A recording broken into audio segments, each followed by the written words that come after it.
Thanks for watching. Don't forget to like, comment, share and subscribe to Mufti Tariq Masood, famous scholar.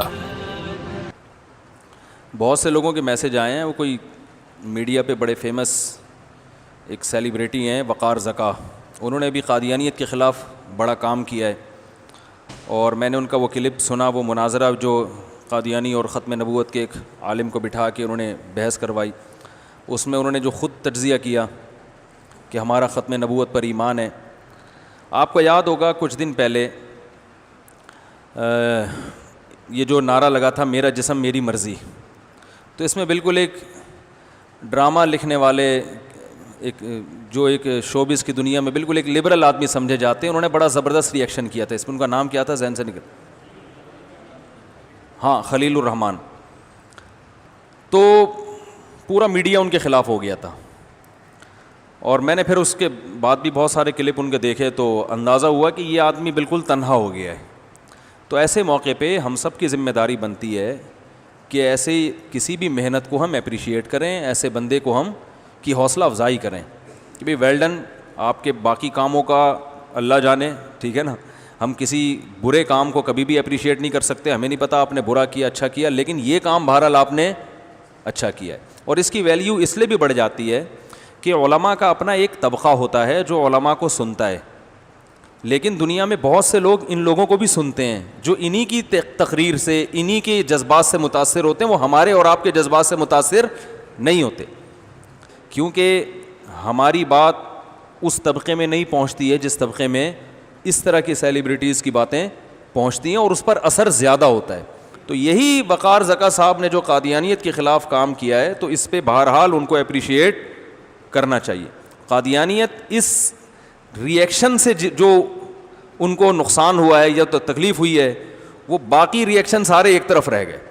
تو liberal طبقے میں اور اس طرح کی سیلیبریٹیز میں اس طرح کی بات کا آ جانا یہ ایک بہت اچھی بات ہے. اس میں بلا وجہ کیڑے نکالنا, اب ہے اس کا تو یہ مقصد, اب ہے اس کا تو کوئی اچھا کام کرے تو بھائی اچھا کہہ دیا کرو, کیا جا رہا ہے, گورنمنٹ کی طرف سے کوئی ٹیکس لگتا ہے اس پہ. تو میں یہ پیغام دینا چاہتا ہوں کہ جیسے انہوں نے ری ایکٹ کیا ہے, اور اس ری ایکشن کی وجہ سے فیس بک کی ان کی مونیٹائزیشن بند ہو گئی ہے, سمجھ رہے ہیں, اتنا زیادہ احتجاج ہوا ہے اس پر کہ وہ فیس بک کی مونیٹائزیشن بند ہو گئی ہے. تو باقی جو ہماری جو سیلیبریٹیز ہیں جو میڈیا پہ آتے ہیں وہ بھی الحمدللہ مسلمان ہیں, تو ان کو بھی چاہیے کہ اس معاملے میں وقار زکا کا ساتھ دیں. وہ لوگ ساتھ نہیں دیتے تو اپنے طور پر ایک کوئی ویڈیو ریکارڈ کروا لیں کہ بھائی ہم اس مسئلے میں ہم جیسے بھی ہیں بہرحال کلمہ گو مسلمان ہیں, ہم ختم نبوت پر ایمان رکھتے ہیں, رسول اللہ صلی اللہ علیہ وسلم کو آخری نبی سمجھتے ہیں.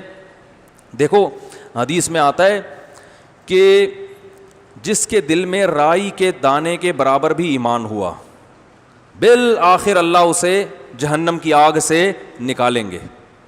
آپ صلی اللہ علیہ وسلم نے فرمایا کہ جب سفارش شروع ہوگی نا, نبی صلی اللہ علیہ وسلم شفاعت کریں گے, یار اے اللہ فلاں فلاں لوگ میری امت کے گناہوں کے سبب جہنم کی آگ میں ہیں, لیکن وہ میرا کلمہ پڑھتے تھے, ان کی یہ نیکیاں ہیں.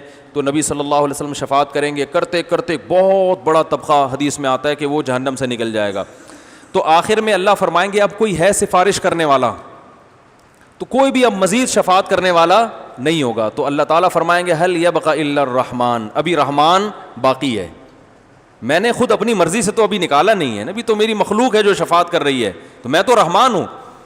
تو اللہ کہیں گے کہ جس نے زندگی میں ایک بار بھی لا الہ الا اللہ کہا, محمد رسول اللہ, یعنی جس کے دل میں رائی کے دانے کے برابر بھی ایمان, اسے کچھ اسلام کا نہیں پتا ہو, کوئی عمل اس کی زندگی میں نہ ہو, سارے اعمال نامے برائیوں سے بھرے ہوئے ہوں, سیاہکاریوں سے بھرے ہوئے ہوں, کوئی ایک نیکی بھی نہ ہو, تو اللہ کہیں گے کہ ایک دفعہ بھی, یعنی مسلم تھا وہ, آپ صلی اللہ علیہ وسلم کا امتی تھا, آپ پر ایمان رکھتا تھا اور میری توحید کو مانتا تھا, بس ایسا بھی کوئی شخص اگر جہنم میں ہے تو اس کو بھی نکال کے لے آؤ.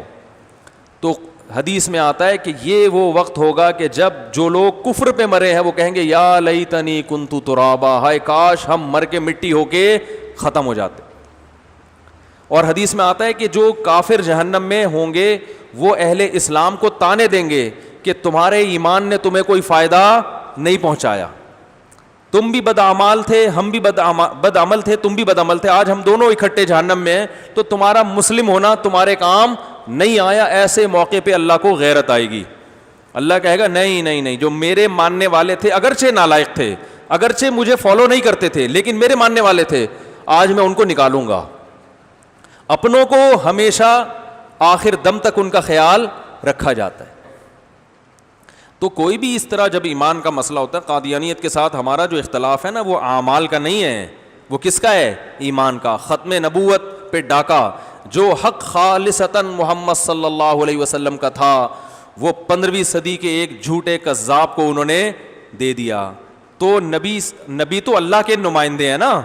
نبی کس کے نمائندے ہیں؟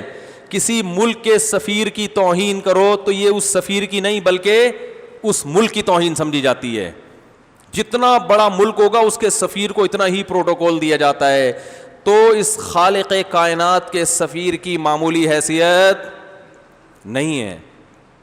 اور سب سے بڑی توہین کسی کی یہ ہے کہ اس کی سفارت میں آپ کسی دوسرے کو اس کے ساتھ شریک کر دیں. یہ چھوٹی توہین تھوڑی ہے, بہت بڑی توہین ہے یہ. تو